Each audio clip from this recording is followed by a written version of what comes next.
look at people and be like, nah, you ain't getting me in that shit, bitch. Like, nope, not I, ho. Anyway, guys, so this is my first self-care video in a while. My lifestyle change, as you've probably heard several times now, is I am definitely still interested in becoming a minimalist.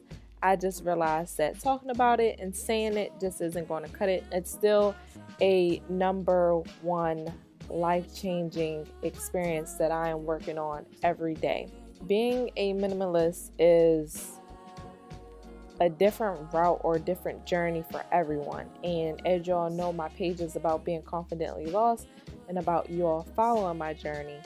And my journey to being a minimalist has been pretty smooth, but as you see, it's a steady, slow, constant thing, still in working progress. So I've definitely been decluttering still, like not only just what's on the physical, what's on the outside, working on decluttering my home, but also working on my mindset of knowing, and not only knowing, but really believing that Allah tells who He loves is another, I guess, mindset that I've been working on lately. Like sometimes when you're a person that's not prone to getting sick, sickness hit you and makes you more grateful. In one of my vlogs, I will be talking about the procedure that I had done. But for me, I just want to say here now that it definitely was a wake-up call. It was definitely scary going throughout it, not really knowing, like just, listening, trying to understand and things like that. But alhamdulillah, just like the lecture that I watched yesterday, it could have been worse. You know what I mean? Example, someone with pretty clear skin wake up with a pimple, they may be like, oh, you know what? I'll take the little blemishes that I had every now and then, because they could be in a worse situation, like a person that has really bad acne. I've also been working on who I have around me. I'm kind of like at the point where as though I don't have any bad blood or bad feelings towards anyone. However, I don't hang out with as many people as I did before. That doesn't mean it's always going to be this way. I love them daily and I love them dearly. But at the moment, we're taking a break. And I believe that that is completely okay. The biggest goal, and a goal that doesn't seem too far out of reach, but is definitely pretty far, is buying my parents a home with a guest house in the back for myself. I still have my own space. A few weeks ago, I was dealing with, should I do this, that, or the third? Alhamdulillah, Allah had opened many doors for me. And in my mind, I'm like, what do I do? And I wasn't mad stressed out because of anything bad. You can be stressed out about good news. Believe it or not, you can be stressed out about good news. I was more so stressed out because I knew I should have been consulting or talking with Allah the entire time, and I wasn't. So one day I was just like, bruh, like, you're pretty much annoyed right now because you need to be consulting with Allah so that He can guide you, because He's the reason why you have all these opportunities, and you're not consulting with Him. Like, what are you doing? So I did go to the masjid and talk with him and try to figure things out and think about the bigger picture. And I was scared that, if I leave my at-home job where I'm making this good money and I'm able to do whatever I want, then that means it'll be a long time before I can get my parents to home, X, Y, and Z. And finally, after waking up with a swollen lip from stressing so much, and as you all probably see on the live, I was just kind of just like, you know what? This is what I think I need to do. It's not going to be about the money. It's not going to be about the hours and things like that. But what I decided to do was to just go ahead, stick it out with my old job part-time, and say, hey, working on growing the cleaning business would be a great route to go, because at the end of the day, I would end up being self-employed, making income that I can buy my friends a home with, being able to travel and take trips, because as of lately, I've been favoring traveling, taking trips, eating at new places, hanging out with friends and chit-chatting. These have all been things that I want to do.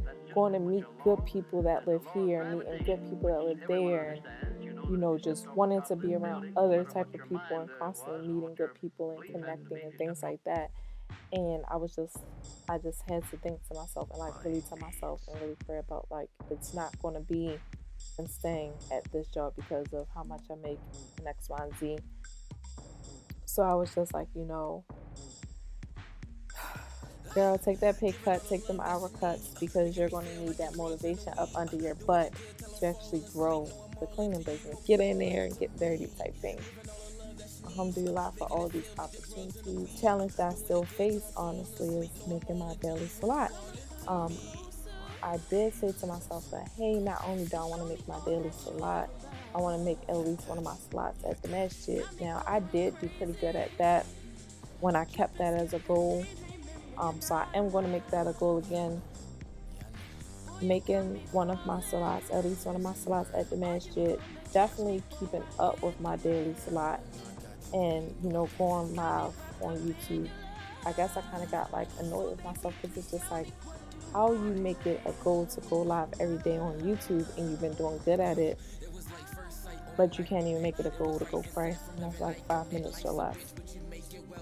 What do you mean, sis? What do you mean? I'm still working on being more quiet. I think I've been doing pretty good at that, especially with all that whole drama going down. I feel like because I'm known for being outspoken or saying how I feel or just saying whatever and not really caring, at this point, someone can lie and say you said X, Y, and Z, and it's because you're already known for being outspoken or known for being an asshole or known for having an attitude. They're just gonna go with whatever. They're gonna be, yeah, Kaz totally said that, and it's just like, nah, like, well, I ain't say that. Like, I guess it was more so eye-opening to me because I didn't even deal with that in high school. Now I'm full grown, and I'm like, what? I guess. One, I need to be more mindful of what I say. I guess I'm not really mindful of what I say because I don't care to repeat it. Like, if I said it, then I can repeat it. But two, just being more mindful, period. When I think I'm about to spaz on my dad, I just step back and be like, if I was in his position, can't talk, can barely walk, understand what everybody else saying, can't communicate how I'm feeling, can't do what I want to do, see who I want to see, go where I want to go, be who I want to be, whatever, I would probably be fucking pissed the fuck off too. So get your shit together and be nicer to someone in that position, especially because it's my dad who raised me.